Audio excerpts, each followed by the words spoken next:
Hey everybody, Frugal Farmer here.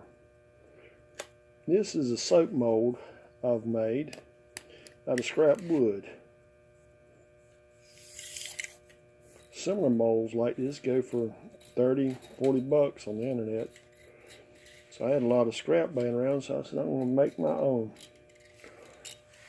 And the inside cavity on this is 16 1/4. That's on the length by 3 5/8. And the depth of it is 3 3/4. Now, what you have to do for a loaf that size, you kind of adjust it. And I can put cardboard in there to kind of take up space. What I want is a 5-ounce bar soap. That is a nice bar soap, and that's over an inch thick. It's probably like 1 3/8 thick, but it is. If I want to sell a bar soap, I want it to be a nice bar soap. Well, what happens with these, instead of just putting it in there, it's held together with latches, and I'll explain that number on this mold as well. I've got a latch on this end too. I just put these on, but I've got some bolts sticking up, or screws sticking up from my hinge, and I'll show you that too. Hold on a second, let me come right back and I'll disconnect this. I can't do it with one hand, sorry. Okay, I'm back.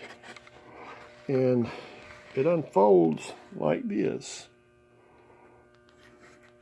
And I'll drop that on the floor, we can get a better look at it. But that pretty much disconnects your bar. Well, what I have to do, I have to line the inside of this mold with parchment paper. And that way the soap won't stick to any of the wood or anything, and it won't drip out that seam in the bottom either. And once you get your soap to trace, which is where it starts thickening up and it starts leaving lines when you're stirring it, then that's when you pour. This will make a 5-pound bar soap. And I've got everything tuned up now to where I can make a 5-pound bar. And I've got like,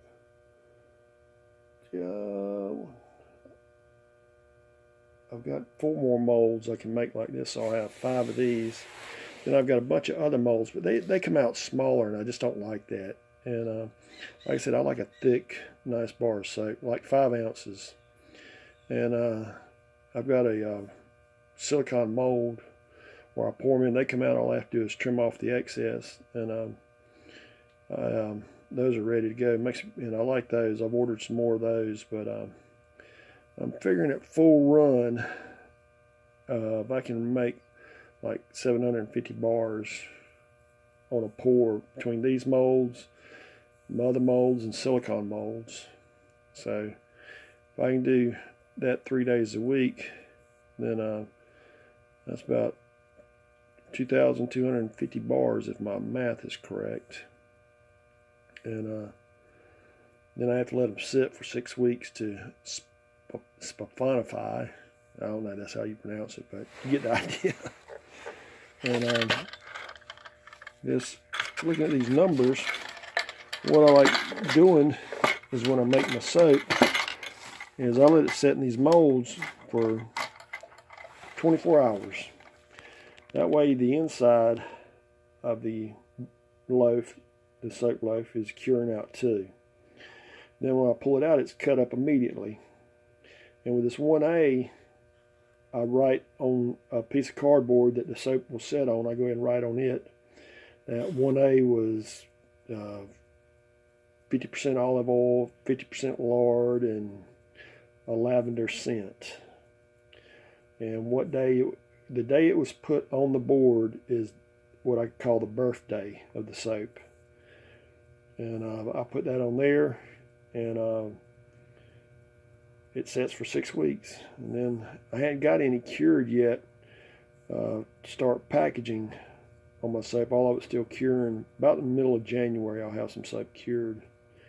And I've probably made I probably got 150 to 200 bars made now, just playing around with it. And I got some, it's called melt and pour soap, and that was goat's milk.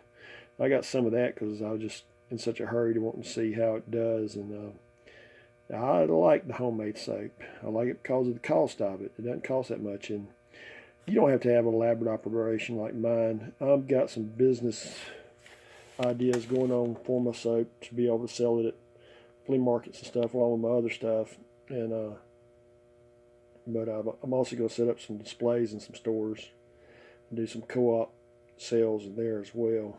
And my displays, they'll look somewhat like my arbors. They're going to be natural looking. They're going to draw people to them, I hope. And then it'll just be the old farmer soap.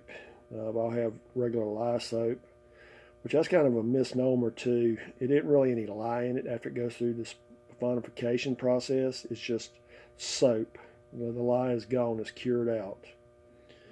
And I had one batch that I let settle a bit too long and I can't cut it, but it's large soap. But what I'm going to do, I'm going to put that batch to the side in my trimmings, and I'll use that for my laundry detergent, because I can boil it in vinegar, as I said on the previous video, and neutralize any remaining lye in there, and then use that, which is about 10 ounces to 5 gallons. And I catch 5 gallons of rainwater and put it in there. But on my other video, I'll show you how to do all that, and the link to that video will be on the bottom left. And that's also a cheap way to make your own soap too. Well, I've already talked one of your ears off, so I'm going to bring this video to a close so I don't talk the other one off. Thank you for stopping by. Share, comment, like, hit that subscribe button. God bless.